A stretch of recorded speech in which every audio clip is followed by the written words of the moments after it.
지켜봐야 되겠지만 아마 국민들이 나라를 지키는 마음이 아마 끝까지 승리로 이어지지 않겠나 생각합니다. 개표가 한창 진행되고 있는 현재 박 후보가 계속 앞서 나가는 것으로 나오자 첫 여성 대통령 탄생에 대한 기대감이 커지고 있습니다. 다만 지난 대선보다 훨씬 높았던 투표율이 마지막 변수가 될 수 있는 만큼 지지자들은 긴장감을 늦추지 않고 있습니다.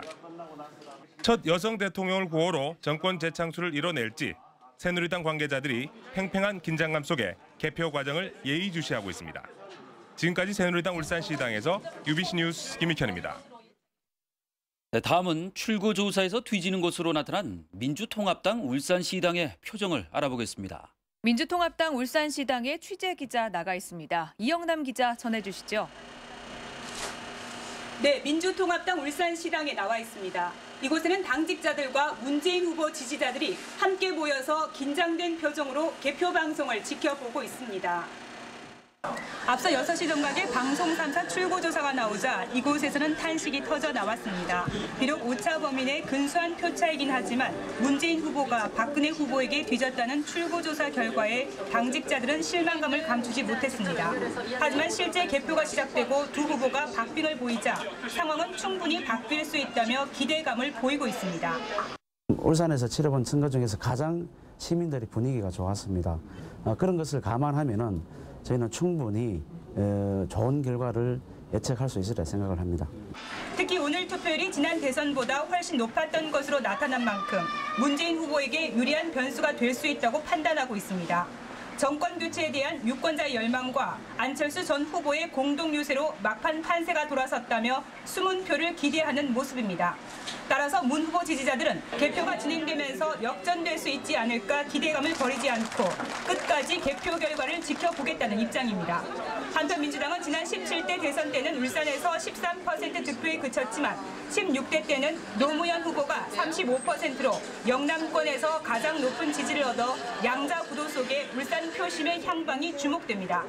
지금까지 민주통합당 울산시당에서 UBC 뉴스 이영남입니다. 날씨가 추우면 투표율이 떨어진다는 게 통설이죠. 그런데 이번 대선에서는 보기 좋게 빗나갔습니다. 울산 지역 투표율은 78.5%로 전국에서 세 번째로 높았고 투표용지를 촬영하다 잇따라 적발되기도 했습니다. 주인호 기자입니다. 남구양 투표소. 복도에 줄지어선 유권자 행렬이 끝이 보이지 않을 정도입니다. 최저기온이 영하 6.6도까지 떨어지며 역대 대선 가운데 가장 추운 날씨였지만 투표 열기를 꺾진 못했습니다. 추워도 해야죠. 총선 지방선거 때는 될 대로 되라 누가 해도 하겠지 이렇게 생각을 했는데 이번에는 진짜 제가 해야 되겠더라고요. 울산 지역 최종 투표율은 78.5%, 전국 평균 75.8%보다 2.7%포인트가 높았습니다.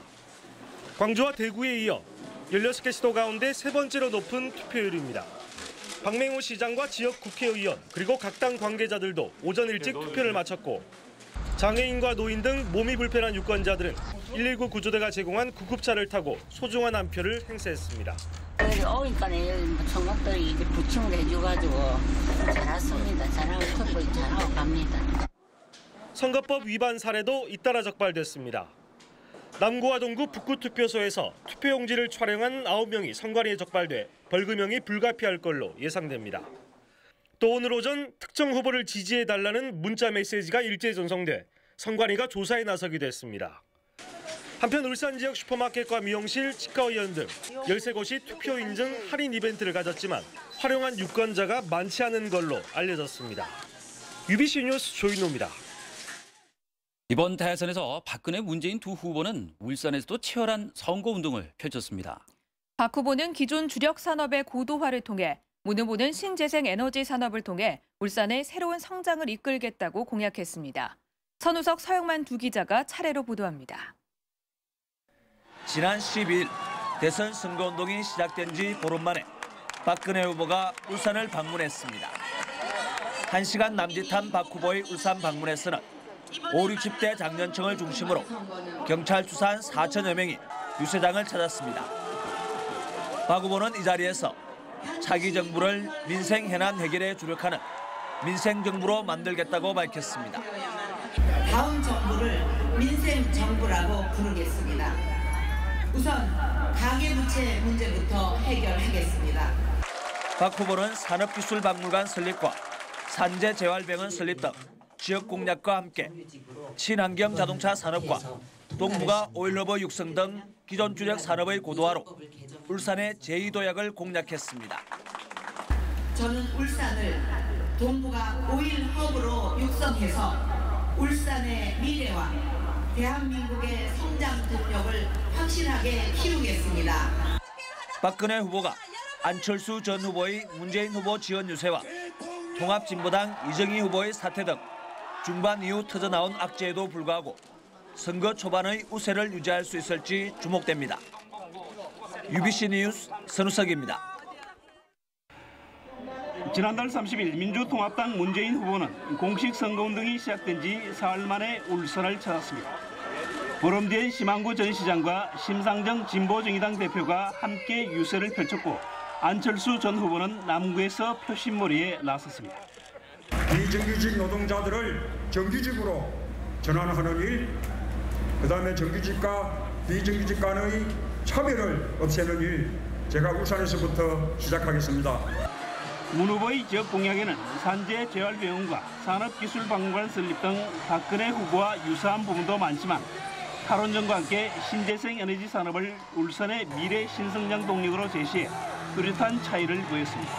궁극적으로는 탈원전 그런 에너지 시대로 가야 되는데 그럴 때 탈원전을 위한 신재생 에너지의 중심을 이곳 울산. 선거 초반에 약세를 딛고 중반 이후 본격적으로 따라잡기에 나선 문재인 후보가 뒤집기에 성공할 수 있을지 관심이 집중되고 있습니다. UBC 뉴스 서영만입니다. 이제 몇 시간 뒤면 대한민국을 이끌어갈 차기 대통령이 결정됩니다. 오늘 소중한 한 표를 행사한 시민들이 새 대통령에게 바라는 것은 무엇인지 윤주은 기자가 만나봤습니다. 시민들의 가장 큰 바람은 무엇보다 서민 경제 활성화였습니다. 물가를 많이 상승시켰잖아요. 등록금이라든가 이래가지고 서민 경제가 너무 어렵기 때문에 좀 잘 살펴가지고 서민들을 위해서 좀 세금 좀 안 올라가고 이대로 좀 있었으면 모든 게 올라가면은 그 뭐 헌일이잖아요. 뭐 경기 침체에서 벗어나 좀 더 편하게 살 수 있게 해달라는 목소리도 많았습니다. 물론 월급이 올랐으면 좋겠죠. 근데 자기 욕심 챙기기보다도 일단 전체적인 경기가 올라가면 뭐 너나 할 거 없이 다 올라가지 않겠나 이렇게 생각을 하고 있으니까 전체적으로 올릴 수 있는 방법을 좀. 나이 많은 사람들 뭐저 앞으로 뭐 복지에 더 잘해주면 좋겠고 뭐. 대학생은 등록금 걱정에서, 학부모들은 사교육비 걱정에서 벗어나게 해주기를 바랐습니다. 대학 등록금을 내기에 항상 이제 부모님한테 미안한 감이 있어서 항상 공부 열심히 하려고 장학금 받기 위해서 노력을 하는데 그 가계의 부담을 덜어줄 수 있는 정책이. 우리 아이들이 커갈 때 너무 사교육이 돈이 많이 들어요 사실. 그러다 보니까 사교육을 좀 줄일 수 있는 공교육을 활성화할 수 있는 거 그것만 좀. 부정부패 없는 깨끗하고 공정한 사회를 만들어주기를 희망하기도 했습니다. 부정부패, 비리를 좀 체크했으면 좋겠어요. 뒷물이 맑아야 아랫물이 맑듯이 그런 게 정치 이제 혁신이 돼야 되고. 저마다 바람은 달랐지만 새 대통령이 초심을 잃지 말고 국정에 임해주기를 바라는 마음은 한결같았습니다. UBC 뉴스 윤주영입니다. 네, 그럼 여기서 취재 기자와 함께 좀 더 자세한 얘기를 나눠보겠습니다. 이정환 기자, 이 울산에서도 박근혜, 문재인 두 후보 간의 선거전이 치열하지 않았습니까? 예, 사실 울산은 그동안 새누리당의 텃밭으로 여겨져 왔고 실제로 선거가 시작되기 전에는 새누리당은 득표율 70%, 민주통합당은 득표율 40%를 목표로 할 정도로 새누리당의 우세가 확실히 점쳐지는 곳이었습니다. 그런데 출구조사 결과를 보면 울산에서 6대4 정도로 나왔으니까 새누리당이 우세는 지켰지만 민주통합당도 선전했다고 볼 수 있습니다. 선거 초반에는 문재인 후보와 안철수 전 후보의 단일화가 기운찮게 끝나면서 박근혜 후보가 앞서 나갔습니다. 그런데 선거 중반부터 안철수 전 후보의 지원 유세가 시작되자 각종 여론조사에서 박근혜, 문재인 두 후보 간의 지지율 격차가 점차 줄어들었고 울산에서도 이 시점부터 문 후보의 추격이 시작됐습니다. 이 같은 상황 속에 지난 12일 박근혜 후보는 대규모 울산 유세로 대세를 굳히려고 했지만 이틀 뒤 문재인 후보가 안철수 전 후보와의 쌍끌이 유세로 맞섰습니다. 특히 심한구 전 시장의 문재인 후보 지지 선언과 통합진보당 이정희 후보의 사퇴 등이 문 후보에게 큰 힘이 된 것으로 보입니다. 그렇지만 출구조사 결과에서는 두 후보가 초접전을 벌이는 것으로 나타났는데요. 무엇 때문일까요?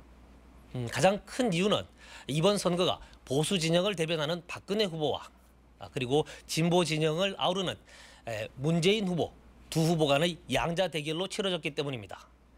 박근혜 후보는 선진당과 합당한 데 이어서 한광욱 전 김대중 대통령 비서실장, 한아갑 전 민주당 대표 등을 영입하며 범보수 진영을 하나로 결집시켰습니다.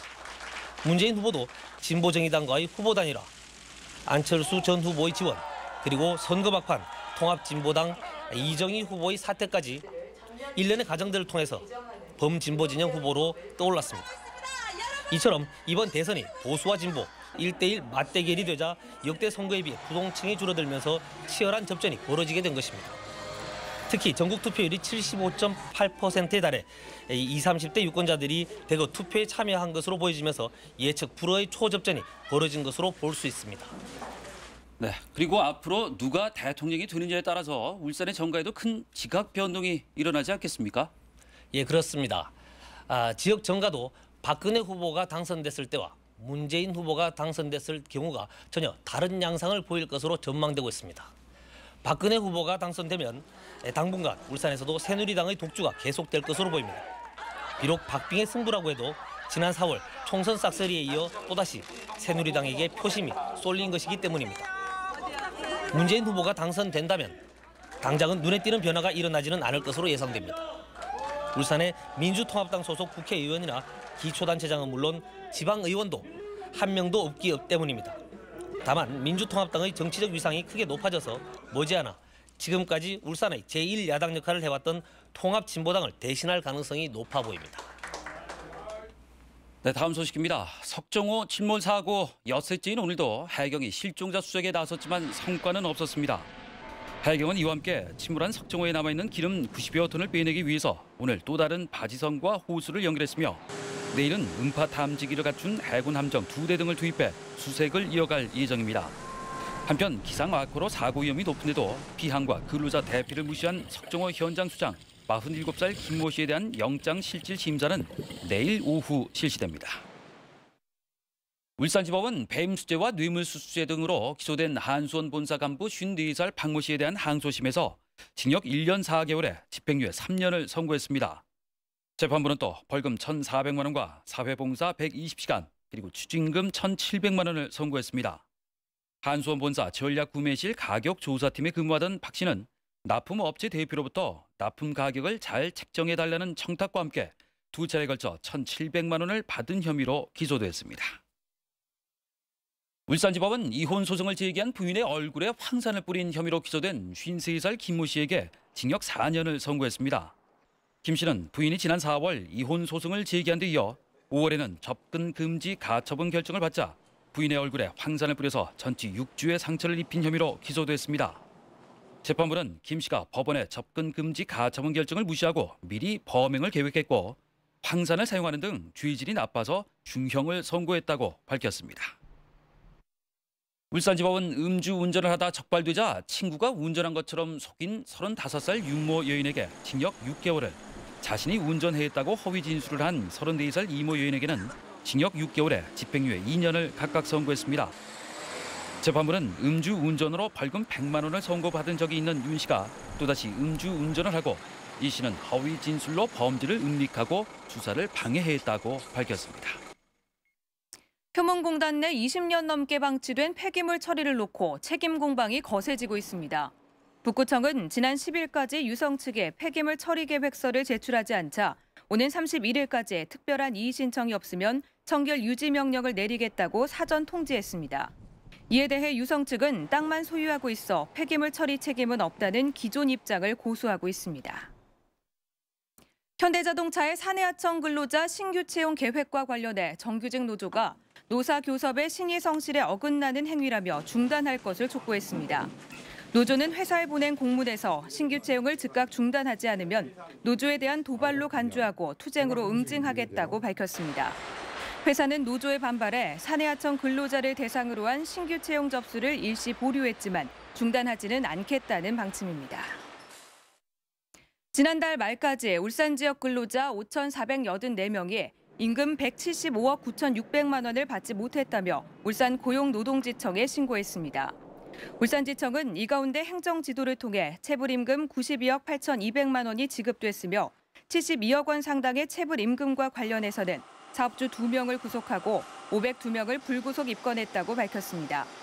울산지청은 내년 1월까지 체불임금 신고 사건 집중 처리 기간으로 정하고 고의적이고 상습적인 체불 사업주는 엄정 처벌하기로 했습니다. 전화가 오면 데이터망이 3G로 바뀌는 LTE가 있다. 이럴 수